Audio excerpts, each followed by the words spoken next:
Are you an artist that struggles to come up with ideas?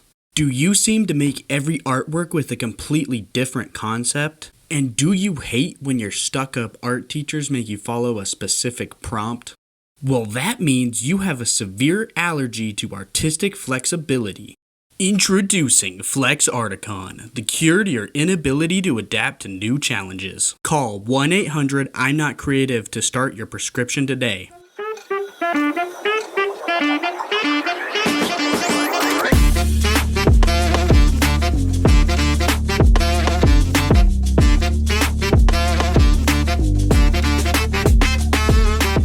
I hope that intro wasn't too harsh for some of you, but it probably pertains to you in one way or another. Maybe sometimes you can't come up with an idea. Maybe all of your artworks go in different directions and makes them all feel like they are made by different people. Or maybe if you're a student, you hate when an art teacher pulls out an assignment sheet with a prompt you don't like on it. All of these issues are common in the art world. It's honestly the reason a lot of people think art school is too controlling or stunts your artistic growth. But that's not all true. It's just the way that you're looking at it. When I can't come up with ideas, I often search for a prompt. You can look up prompts online. A good example of this is Inktober, which is an art challenge with 31 prompts throughout the month of October. You could also ask ChatGPT for a prompt if you're okay with using AI. Or even ask a peer that sort of knows your work and can create a prompt that branches off of what you have already made. All of this prompt searching will help you develop ideas and may even help your work move into a completely different direction. When I started with the idea of natural versus industrial, check out that video if you haven't already. It used to just be about rock textures.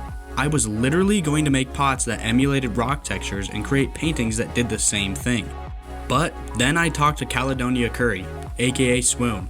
She saw my plein air show 50, which was filled with my paintings of landscape, rocks, buildings, water, etc., and she told me I needed to somehow incorporate all of these aspects. This one suggestion flung my work into a completely different direction. That day, I started creating pots with brick textures, protruding pipes, and rock textures that flowed in and out of other details. I am now creating artworks that use natural and urban objects to create a stark contrast, but also an underlying unity. Without that little nudge from an outside source, I would not be making the art I make today. As much as artists would like to admit that they can come up with ideas all by themselves, it is almost impossible to not take advice from other people. Being an artist is not a solo operation, and it never should be. Lean on others, and then they will lean back. This painting that I'm working on right now is a perfect example of using a prompt for an idea. For my watercolor final, we were given a list of prompts. I don't remember all of them, but the one I chose was psychological self-portrait. This prompt can seem so broad, but also really constraining. What if I don't want to do a self-portrait? Why does it have to be psychological? Why can't I just make whatever I want all the time? I mean, you can do this, but most of the time when you try to make art only out of your head, the ideas are terrible. Think back to how many artworks you have probably started and abandoned because you got bored with the idea halfway through. That means the idea wasn't interesting to you, and you can bet your ass it wasn't interesting to anyone else either. While all of those viewpoints are completely valid, I would argue that trying to create an interesting idea from a prompt you don't like is the best way to exercise your creativity. That's right, exercising creativity is the only way to grow your creativity. Creativity is often seen as something someone is just inherently born with. I think this is only partially true.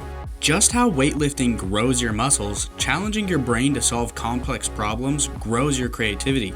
But just like in weightlifting, genetics play a significant role in how good you look while muscular. Creativity is the same. You can become more creative, but only up to a certain point. Just because you train and train and train does not mean that you are going to be a pro bodybuilder, or the most creative person in this sense. So, the way that I flipped the prompt of psychological self-portrait to fit my overarching ideas was to surround myself with natural and industrial objects. This solved the prompt issue and made the assignment more engaging for me. The next thing I want to talk about is overarching ideas or themes. As an artist, it is best practice to create bodies of work. A body of work is where an artist has one overarching idea that creates several other works. In my career, I have only created 2.5 bodies of work. One in high school where I used little people in precarious settings to display different feelings or emotions. The overarching theme here was simply big versus small, emotion, and hyper-realism. That's what tied them together. My next body of work, which will most likely go on as long as I live, is my plein air practice. The overarching theme here is to only paint from observation, simple as that. Sometimes the overarching theme can be broad and then your individual pieces can become deeper. Each piece I create within this body of work can stand alone as an artwork with its own ideas, or it can be displayed with my other plein air artworks and still feel unified. Now, on to the body of work I am currently working on, the natural versus the industrial. I am now creating large ceramic jars and large-scale paintings that show the tension but also unity between these ideas. You can see the range of artworks that just this single idea has led me to. Making a body of work also allows you to grow and expand upon the idea you have chosen. It's exactly how a scientist may be researching a specific topic, but then learn something entirely new within the process. This is how artists grow. This is how artists create a fluid career between ideas. It's also not uncommon for artists to explore one idea for their entire lives. I am only 22 at the time of this recording, so I don't have much experience with this way of working, but I can see how if an idea is interesting enough, it can be substantial for a lifetime. Thanks for making it this far into the video.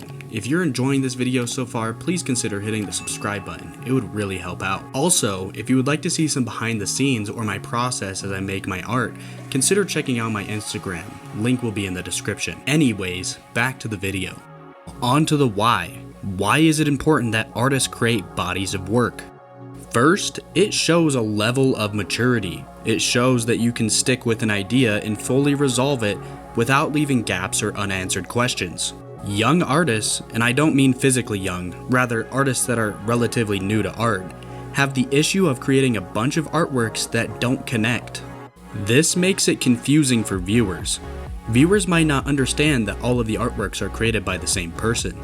They might see your work and disregard it just because there isn't any thought or reasoning behind it.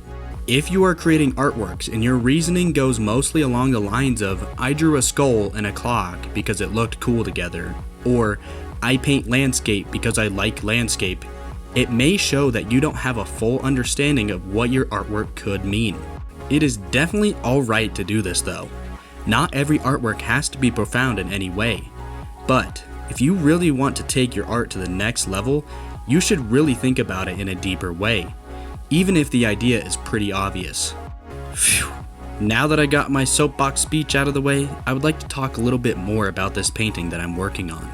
As I said before, I chose this prompt because it sounded the most interesting to me.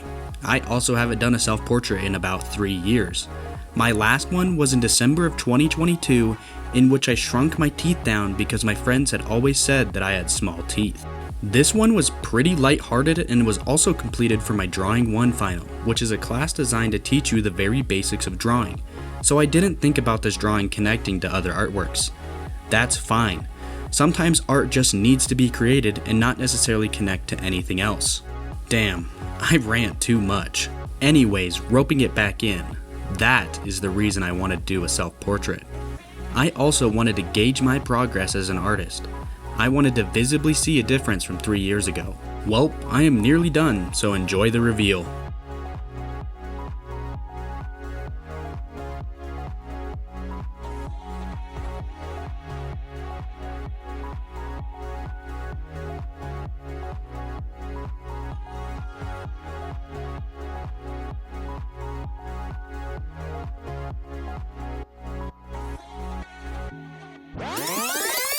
If you couldn't tell from the reveal, there's kind of a major issue. The left side eye is too big, and the nose is too long. Right now, I'm lifting back some excess pigment to widen the nose a little bit more. It's a band-aid fix, and there are still issues with it, but that's alright. I have just learned to watch out for that in my next one. Reveal number 2, I guess.